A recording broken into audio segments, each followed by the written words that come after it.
This is one of my favorite techniques for making type look like it belongs in the shot.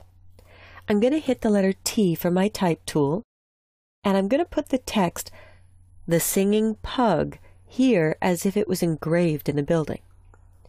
I'll click once, and I'll start to type. I'll zoom in with Command plus or Control plus. And I'll do a select all, Command A or Control A.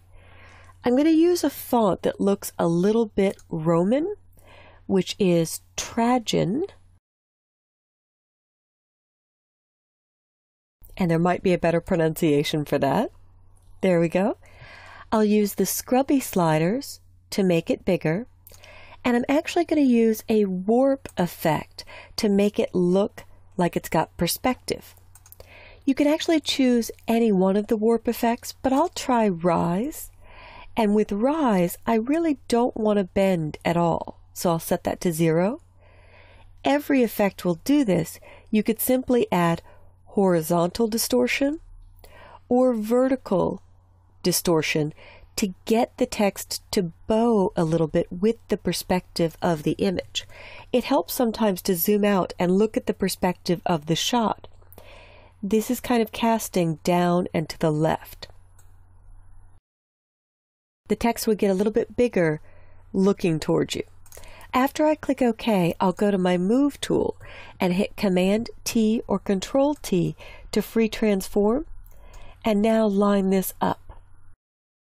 And I'll use Shift to scale it down just a bit.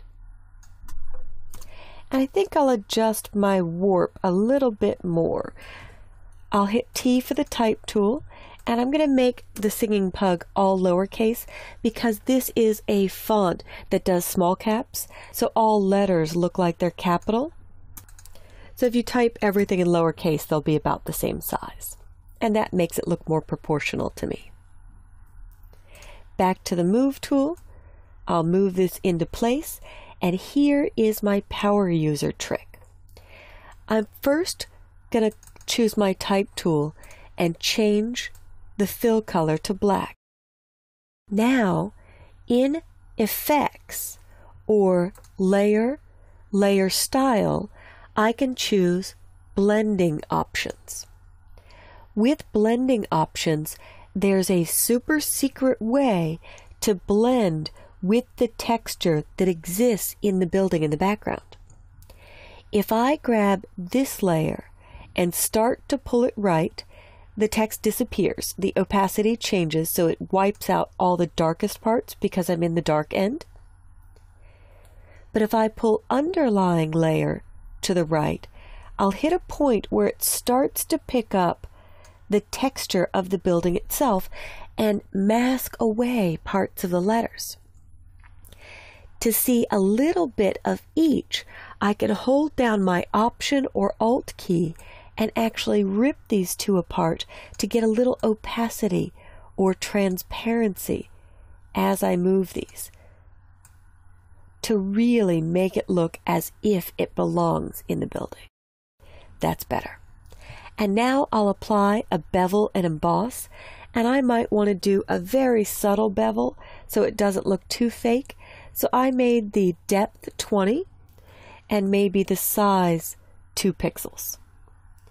And I might want a little bit of an inner shadow and a drop shadow, which is now moved to the bottom, but I want my drop shadow very soft, only 20% opacity, and again a very small size.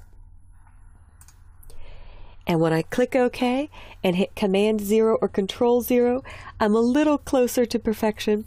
I could play with this for a while, but I could simply double click on Effects to get back here and play with the opacity settings until I'm happy with the masking amount of the words in the background.